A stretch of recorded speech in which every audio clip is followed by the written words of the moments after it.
ഹഡോടി gold and diamonds, Mavoor, Poovattuparamba. ഇപ്പൊ കുട്ടികൾ എന്താ ചെയ്യുന്ന വെച്ചാൽ ഇപ്പോഴത്തെ ലേറ്റസ്റ്റ് ട്രെൻഡാന്ന് വെച്ച് കഴിഞ്ഞാൽ കുട്ടികൾ ഏതെങ്കിലും കുറഞ്ഞൊരു ചെറിയൊരു കോഴ്സിലേക്ക്, ഒരു 6 മാസത്തെ കോഴ്സിലേക്ക് പോകും. അതിന് എവിടെന്നെങ്കിലും കടം വാങ്ങിയിട്ട് കൊടുക്കും. ആ 6 മാസത്തെ കോഴ്സ് ചിലപ്പോൾ ഗവൺമെന്റ് അംഗീകാരം പോലും ഉണ്ടാവില്ല. മഹ്ലറത്തുൽ ബദരിയ ചാരിറ്റബിൾ സൊസൈറ്റിക്ക് കീഴിൽ മാവൂരിൽ പ്രവർത്തിക്കുന്ന ആർട്സ് ആൻഡ് സയൻസ് കോളേജിൽ പെൺകുട്ടികൾക്ക് സ്കോളർഷിപ്പോടെ സൗജന്യമായി ഡിഗ്രി പഠനം പൂർത്തിയാക്കാനുള്ള അവസരം ഒരുക്കുന്നു. കോളേജിന്റെ 10ാം വർഷത്തോടനുബന്ധിച്ചാണ് സ്കോളർഷിപ്പ് പ്രഖ്യാപനം നടത്തിയത്. +2-വിൽ നല്ല മാർക്ക് ലഭിച്ചിട്ടും കാലിക്കറ്റ് യൂണിവേഴ്സിറ്റിക്ക് കീഴിലെ ഗവൺമെന്റ് കോളേജുകളിൽ തുടർ പഠനത്തിന് അവസരം ലഭിക്കാത്തവർക്കും ഇതുവരെ അലോട്ട്മെന്റിൽ ഉൾപ്പെടുത്താത്തവർക്കും പാവപ്പെട്ട കുടുംബത്തിൽ ഉൾപ്പെട്ട നിരവധി വിദ്യാർത്ഥികൾക്കുമാണ് ഈ അവസരം പ്രയോജനപ്പെടുക. 4 വർഷത്തിനിടെ ശരാശരി 80,000 രൂപ വരെ മുടക്കിയാണ് വിദ്യാർത്ഥികൾ തങ്ങളുടെ ഡിഗ്രി പഠനം പൂർത്തിയാക്കുന്നത്. പഠനത്തിൽ മികവ് പുലർത്തുന്ന വിദ്യാർത്ഥികൾക്ക് ആശ്വാസമായാണ് ഈ സ്കോളർഷിപ്പ് പദ്ധതി വരിക. സ്കോളർഷിപ്പ് പരീക്ഷയിൽ മികവ് പുലർത്തുന്ന വിദ്യാർത്ഥികൾക്ക് സൗജന്യമായി ഡിഗ്രി പഠനം പൂർത്തിയാക്കാൻ സാധിക്കും.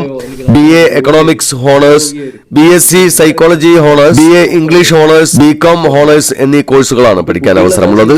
സ്കോളർഷിപ്പ് പരീക്ഷയിൽ പെൺകുട്ടികൾക്ക് ലഭിക്കുന്ന മാർക്കും കുടുംബ സാഹചര്യവും പരിഗണിച്ചായിരിക്കും തെരഞ്ഞെടുപ്പ് നടത്തുക. വാർത്താ സമ്മേളനത്തിൽ academic director N Muhammad Ali, Abdulla master, PC Muhammad Ali Haji, Hafiz Ajmal Saqafi, സൈക്ക Salim, college principal O Muhammad Swalih, school principal Jamsheer K എന്നിവർ പങ്കെടുത്തു. വളരെയധികം കഷ്ടപ്പെടുന്ന കുട്ടിയാണ്. നല്ല ഹൈ മാർക്ക് ഉണ്ട്. സൗജന്യമായിട്ട് തന്നെ പഠിപ്പിക്കും സാർ. 3-4 വർഷം സൗജന്യമായിട്ട്. അതാണ് പറഞ്ഞത്, ഞങ്ങൾ അതിന്റെ സാമ്പത്തികമായ സ്ഥിതികൾ പഠിക്കും. BPL കാർഡാണോ, വെറുതെ കാർഡ് മാത്രമാണോ, അല്ല കുട്ടിക്ക് ശരിക്കും സാമ്പത്തികമായിട്ട് പ്രയാസമുണ്ടോ, കുടുംബത്തിന്റെ പശ്ചാത്തലം നോക്കും. ചിലപ്പോൾ ആരും ഉണ്ടാവില്ല, നോക്കാൻ ആരും ഉണ്ടാവില്ല. വീട്ടില് ഉപ്പയോ അല്ലെങ്കിൽ അച്ഛനൊക്കെ രോഗിയായിരിക്കും, അമ്മ രോഗിയായിരിക്കും, കുട്ടി ഭയങ്കര കഷ്ടത്തിലായിരിക്കും. ഇപ്പൊ കുട്ടികൾ എന്താ ചെയ്യുന്ന വെച്ചാൽ ഇപ്പോഴത്തെ ലേറ്റസ്റ്റ് ട്രെൻഡാന്ന് വെച്ച് കഴിഞ്ഞാൽ കുട്ടികൾ ഏതെങ്കിലും കുറഞ്ഞൊരു ചെറിയൊരു കോഴ്സിലേക്ക്, ഒരു 6 മാസത്തെ കോഴ്സിലേക്ക് പോകും. അതിന് എവിടെന്നെങ്കിലും കടം വാങ്ങിയിട്ട് കൊടുക്കും. ആ 6 മാസത്തെ കോഴ്സ് ചിലപ്പോൾ ഗവൺമെന്റ് അംഗീകാരം പോലും ഉണ്ടാവില്ല. അത് കഴിഞ്ഞ് പുറത്തിറങ്ങി കുട്ടി എവിടെയെങ്കിലും 2000 രൂപക്കോ 2500 രൂപക്ക് ജോലിക്ക് കയറി ചെയ്യും. അങ്ങനത്തെ ട്രെൻഡാണ് ഇപ്പോൾ ഉള്ളത്. കുട്ടികൾക്ക് 4 വർഷം പഠിക്കാനുള്ള സാമ്പത്തികം ഇല്ല, അതേപോലെ പഠിക്കാനുള്ള താല്പര്യം ഇല്ലാത്ത ഒരുപാടുണ്ട്. പക്ഷെ താല്പര്യം ഉണ്ടായിട്ട് പൈസ ഇല്ലാത്തതുകൊണ്ട് പഠിക്കാൻ പോകാൻ കഴിയാത്ത കുറെ കുട്ടികൾ. ആ പഠനം നടത്തി നോക്കിയ സമയത്ത് ഈ കുട്ടികളൊക്കെ പല കോഴ്സുകളിലേക്ക് പോകും. ഉദാഹരണത്തിന് ഏവിയേഷൻ കോഴ്സിന് പോകുന്നുണ്ട്. കഴിഞ്ഞ ദിവസം കുട്ടിയായിട്ട് ബന്ധപ്പെട്ട ഏവിയേഷൻ കോഴ്സിന് പോയി, അവിടെ ഭയങ്കര എമൗണ്ട് കൊടുത്ത് ചേർന്ന് തിരിച്ചു വന്നു.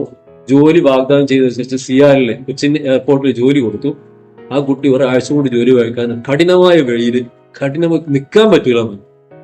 ഒരു രക്ഷയിൽ തിരിച്ചു പോകുന്നു, ഒരു അംഗീകാരമില്ലാത്ത സൈഡിൽ തിരിച്ചു പോകുന്നു. ആ രീതിയിലൊക്കെ കുറെ ഉണ്ടാവും. അപ്പൊ അത് പഠനം നടത്തിയപ്പോഴാണ് കുട്ടികൾക്കുള്ള യഥാർത്ഥ കാരണം എന്താ വെച്ച് കഴിഞ്ഞാൽ ക്യാഷ് ഇല്ലാത്ത ഒരുപാട് കുട്ടികളുണ്ട്. അത് നമ്മൾ ശരിക്കും ഉള്ളിലേക്ക് ഇറങ്ങുമ്പോൾ മനസ്സിലാവും. നമ്മൾ പഠനം മുന്നോട്ട് കൊണ്ടുപോകാൻ പറ്റാത്ത ഒരുപാട് പേര്. പിന്നെ നമ്മുടെ ഒരു ചാരിറ്റബിൾ സൊസൈറ്റിയാണ്, അതിലുപരി ചാരിറ്റബിൾ സൊസൈറ്റി ആണല്ലോ. കുറഞ്ഞ ഭാഗം ആ ചാരിറ്റികൾ എന്തായാലും നീക്കി വെക്കേണ്ടത്. അത് ഓരോ കോഴ്സിനോ ഓരോ നമ്പർ ഉണ്ട്. പിന്നെ നമ്മൾ ഒരു 4 ഡിഗ്രി കോഴ്സ് UG കോഴ്സുകളാണ്. BCom ഫൈനാൻസ് ഉണ്ട്, BA ഇംഗ്ലീഷ് ഉണ്ട്, BA എക്കണോമിക്സ് ഉണ്ട്, BSc സൈക്കോളജി, പിന്നെ MA ഇംഗ്ലീഷും ഉള്ളത്.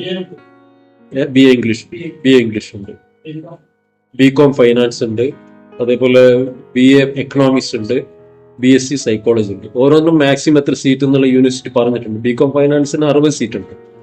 അപ്പൊ അതിൽ മാക്സിമം എല്ലാം ഫില്ല് ചെയ്യുന്ന രീതിയിൽ നമുക്ക് കൊടുക്കും. 61 എടുക്കാൻ പറ്റില്ല എന്നുള്ളൂ മാക്സിമം. ഞങ്ങൾക്ക് മാനേജ്മെന്റ് പോർട്ട് ഉണ്ട്. സാധാരണ സെലക്ഷനിൽ 60 സീറ്റ് ആണെങ്കിൽ 30 സീറ്റ് മാനേജ്മെന്റിന് വേണ്ടി എടുക്കാം. 30 സീറ്റ് മെറിറ്റിൽ വരുന്ന ആ ലിസ്റ്റിൽ നിന്ന് എടുക്കണം. ആ മെറിറ്റ് ലിസ്റ്റ് മാറ്റി വെച്ചിട്ട് 30 സീറ്റിൽ നമുക്ക് നിയമിക്കാം ചെയ്യാം. ഇല്ല, മാക്സിമം ഓരോ കോഴ്സിന്റെ സീറ്റിന്റെ പകുതി ഇതിനുവേണ്ടി മാറ്റി വെക്കും. അത് മാനേജ്മെന്റ് എന്ത് ചെയ്യാവുന്നതാണ്. കൂടുതൽ വാർത്തകൾ ലഭിക്കാൻ sport media YouTube channel subscribe ചെയ്യുക. വാട്സാപ്പിൽ ലഭിക്കാൻ സ്പോർട് മീഡിയ ഗ്രൂപ്പിൽ ജോയിൻ ചെയ്യുക.